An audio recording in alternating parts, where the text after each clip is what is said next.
కడియం శ్రేరి సిగ్గు శరం లేకుండా ఇష్టం వచ్చినట్టు నోటికి ఏది వస్తే అది మాట్లాడుతున్నాడు. దాన్ని తీవ్రంగా ఖండిస్తున్నాం. అనేక సందర్భాల్లో ఆయన గురించి మాట్లాడినాం, కానీ ఆయన స్థాయి మరిచి మాట్లాడుతూ ఉన్నాడు. 2014 ఎన్నికల్లో టీడీపీ నుండి ఆయన రాజకీయ సమాధి అయితే కేసీఆర్ గారి కాళ్ళు పట్టుకొని ఎంపీ అయిండు. పుండకోరు ముచ్చట్లు చెప్పి ఈ రాష్ట్రానికి ఉప ముఖ్యమంత్రి అయిండు. 2 సార్లు ఎమ్మెల్సీ అయిండు. అదేవిధంగా మళ్ళా మోసం చేసి బ్లాక్మెయిల్ చేసి ఎమ్మెల్యే అయిండు. ఎమ్మెల్యేతో పాటు బిడ్డకు ఎంపీ టికెట్ కూడా ఇప్పించుకున్నాడు. పార్టీ ఫండ్ తీసుకున్నాడు.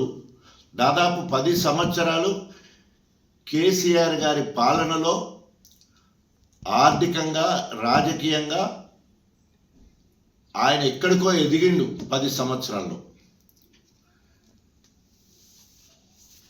ఆయన చేసిన నమ్మక ద్రోహానికి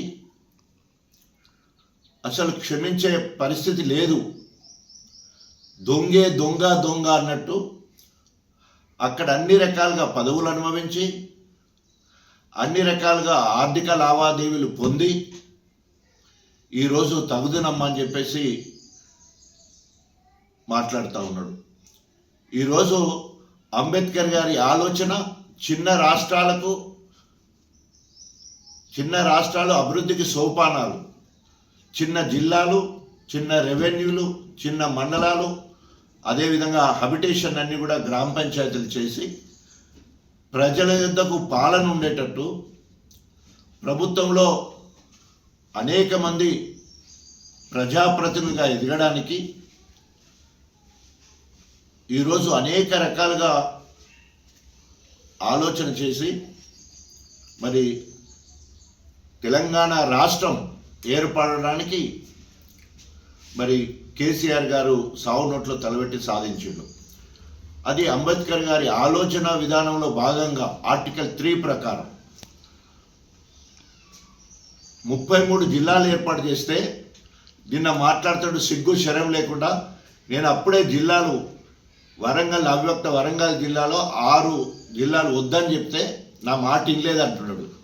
నువ్వు ఎవడివిరా? నీ మాట ఎందుకు వినాలి? నీ మాట వినవలసిన అవసరం ఏముంది? ఆయన బీఆర్ఎస్ పార్టీ అధినేత, ఉద్యమ నేత, రాష్ట్ర ముఖ్యమంత్రి.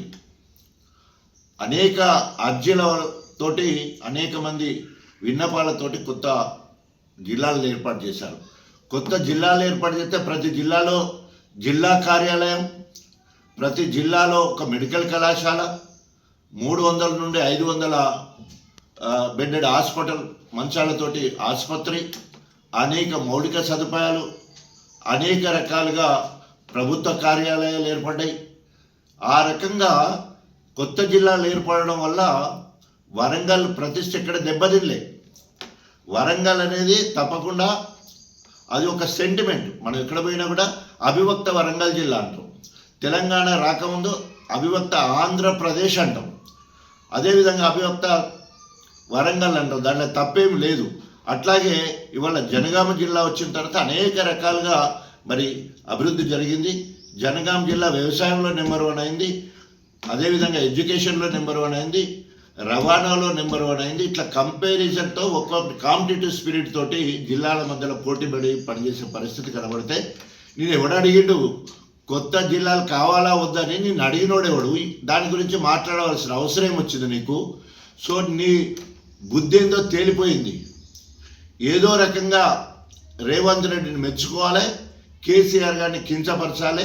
రేపు రాబోయే రోజుల్లో ఏదో మొన్నటి వరకు ప్రభుత్వ సలహాదారు అని పేరు వచ్చింది, అది రాలేదు. కాబట్టి రేపు క్యాబినెట్ పునర్వ్యవస్థీకరణ ఏదంటే దాంట్లో ఏమన్నా మంత్రి రావాలనే ఉద్దేశంతో కేసీఆర్ గారు దించడం. బిడా కడియం శ్రేయర్ గారు ఇప్పటికైనా అనేక సందర్భాల్లో నేను హెచ్చరించినాం, కానీ కుక్కతోక వంకర అన్నట్టు నువ్వు ఎప్పుడు కానీ మార్పు రాలే. మాట్లాడితే కల్వకుంట్ల కుటుంబము అవినీతిపరమైపోయిందని చెప్పేసి మరి కేసీఆర్ గారి మీద కేటీఆర్ మీద దుమ్మెత్తిపోతా ఉన్నావు. తస్మా జాగ్రత్త కడయం సరి ఫామ్ లెక్క ఉన్నవని నేను వదిలేస్తున్నాం. నువ్వు ఇప్పటికైనా రేపైనా ఎల్లుండైనా తప్పకుండా ఫిరాయింపుల చట్టము వర్తిస్తుంది. నీ పదవి గండం నీకున్నది.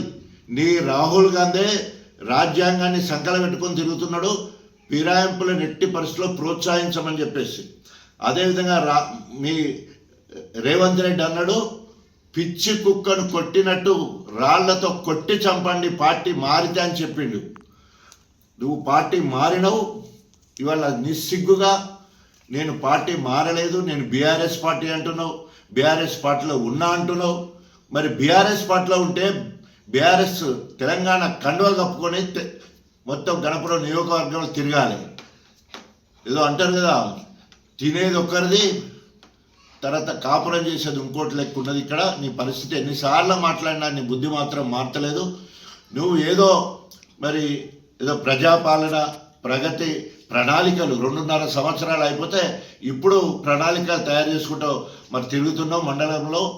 తస్మా జాగ్రత్త కడియం శ్రేరి. కేసీఆర్ జోలికి వచ్చిన కేటీఆర్ జోలికి వచ్చిన నీ నాలుక చీరేస్తామని హెచ్చరిస్తా ఉన్నాం. 33 జిల్లాలు ఏర్పాటు చేస్తే నిన్న మాట్లాడుతాడు సిగ్గు శరం లేకుండా. నేను అప్పుడే జిల్లాలు వరంగల్ జిల్లాలో 6 జిల్లాలు వద్దని చెప్తే నా మాట వినలేదు అంటున్నాడు. నువ్వు ఎవడివిరా? నీ మాట ఎందుకు వినాలి? నీ మాట వినవలసిన అవసరం ఏముంది? ఆయన బీఆర్ఎస్ పార్టీ అధినేత, ఉద్యమ నేత. సవాలు విసురుతా ఉన్నాం. ఒకవేళ కనుక నువ్వు మాట్లాడిన మాట కట్టుబడి ఉంటాయి, నువ్వు మరి చిన్న రాష్ట్రంగా ఏర్పడ్డా తెలంగాణ రాష్ట్రం ఏర్పడడానికి నువ్వు వ్యతిరేకమా? జనగాం జిల్లా ఏర్పడడానికి నువ్వు వ్యతిరేకమా? గణపురము రెవెన్యూ కావడానికి నువ్వు వ్యతిరేకమా? చిల్పూరు వేలేరు 2 మండలాలు నూతనంగా ఏర్పడడం నువ్వు వ్యతిరేకమా? అదేవిధంగా అనేక గ్రామ పంచాయతీలు తండాలన్నీ కూడా ఇవాళ మరి లోక్యా తండాలు అంటే చిన్న తండాలు కూడా గ్రామ పంచాయతీ అని కొత్తగా ఏర్పడ్డ గ్రామ పంచాయతీలకు నువ్వు వ్యతిరేకమా? నేను సవాలు విసురుతున్నాను. నీకు సిగ్గు శరం ఉండేది ఉంటే నా ప్రశ్నకు జవాబు చెప్పు. అది చెప్పి నేను జనగాంకు వ్యతిరేకం, తెలంగాణకు వ్యతిరేకం, రెవెన్యూలకు, మండలాలకు, గ్రామాలకు వ్యతిరేకం అని చెప్పి నువ్వు గ్రామాలు తిరుగు. మరి చీపురు చెప్పులు నీకు దండలుగా వేసి ఊరేగించే పరిస్థితి వచ్చానని హెచ్చరిస్తాను.